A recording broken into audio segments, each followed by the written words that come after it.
What is some of the transformation that you see in your clients and students? Well, one thing is purpose. Purpose really wants to come through in art. And so I have people make art about one thing and then we process it and it's like this is your purpose coming through. So that's beautiful to have clarity of this is who I am, this is what I'm meant to be doing, and it gives you the confidence to take that next step or take the risk because it's like, well, it's in my art and I didn't even mean for it to be there. So I really trust that that's meant to like guide me. And then it's quite healing as well. Every month in one of my groups, we kind of go down into the shadow and we go on a mini hero's journey. And whenever you come back out of the shadow, you have healed something. You've taken it and you've been like, okay, this feels really horrible, but what could be good about it? For example, one month we created failure, right? So that's not a fun place to go, but I know that that's where the juice is. So we go into failure and then it's like, well, how is it really not failure? How is it vulnerability? How is it courage? How is it this? And when you take your own art and transform it, like right before your eyes, it's very healing for you. You're like, yeah, maybe I'm cooler than I thought I was. Do you have to be an artist, like have some experience with materials and to kind That is the $1 million question. The answer is no, no, no, no, no. So much not, but it does hold a lot of people back. You can get soul messages from art with like really simple stick figures. Like I think I'm a good artist, but I'll just do really simple drawings because I just want the information to come through. But what people do need is willingness. So when people meet me and they know that I do art, they're like, oh my gosh, I can't even draw a stick figure. So if that's what you're thinking, it's like, no, it's not about how well can I draw this. It's not about shading or technique. That's what we think of with art. But this is really like, what do I know inside? So that's something that only you could ever depict is what you know inside. So it's really about willingness and openness is like the superpower that you need. do you think it connects people more to their heart's desires and gets them out of their head? That's exactly it. I always say it bypasses the mind and gets to the heart of what's really going on. Your heart wants to talk to you, your soul wants to talk to you, but you don't know how to listen. And so when you make art, especially this particular way, it's like it's always right there.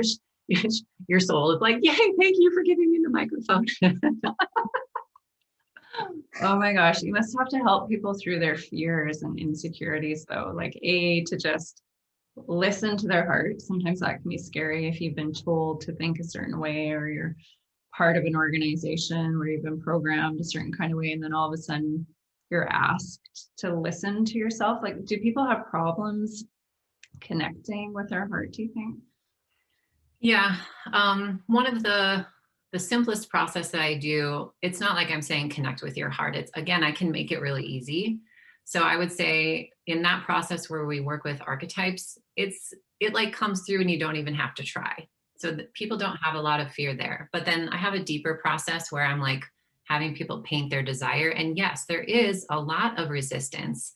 And it shows me how powerful the creatrix archetype is because we're all meant to share who we are and express it, but we're so afraid. We're so afraid to put a paintbrush to a canvas, like, oh, no, no, I can't do that. And it's a wounding that we have around being seen and not being good and the inner judgment and the outer judgment. So, yeah, but that's all juicy, right? I'm like, that's what we want to work with. If you're afraid to put a mark on the canvas, we want to work with that. I think it's got to be similar with dance, right? Like, am I willing to move my body? I don't have to be good at it. Can I just like emote what's going on from the inside outward?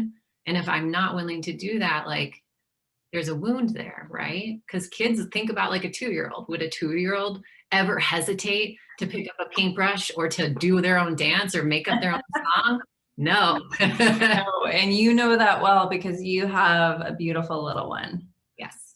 Yes. How do you balance that, being a mom of that little bright spirit and then all your own creativity? When she was first born, I was able to work a little bit and be with her a lot. And so as she's gotten older, I have more daycare And so that really helps me be entrepreneur during the day. And then when she gets home, I really practice presence. I find that having a child is actually quite a spiritual experience. So whether I'm doing like deep work with people in like the art realm or I'm with my daughter, I can have like really amazing experience just being with her and being like, oh my God, what is it like to see the world through your eyes? And, you know, just, I don't know, just love her. And she's just this bundle of love. So it's really beautiful to see that. And also to wonder, to work always to be a woman right now, raising a young girl and wanting to have her have a different experience of being a woman. So that's like a constant thing of like, how do I make sure you don't lose your voice or you don't become smaller than who you are? Things Mm. like that. What do you want for her as a woman, for a young girl growing up?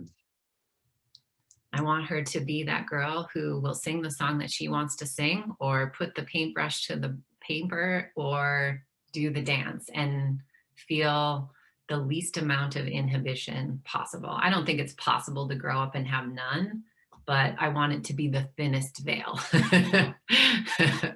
Yeah, that's amazing. How do you teach her about spirit or source or oneness or this benevolent love? Talk to her explicitly about that. I just talk to her about love and how much she loves me and I love her and what love is. And I teach her to ask her body things and to trust her body. Oh, So I feel like maybe that's the conduit right now is like, your body is wise, listen to it. And then later that will connect to God because she has never even asked about God yet or anything. So it's pretty hard to explain these things. how old She's is not she? even four. She's not quite four yet. Yeah, she's not going there. When she asks about when she finally realizes what dying means, then we'll talk about God.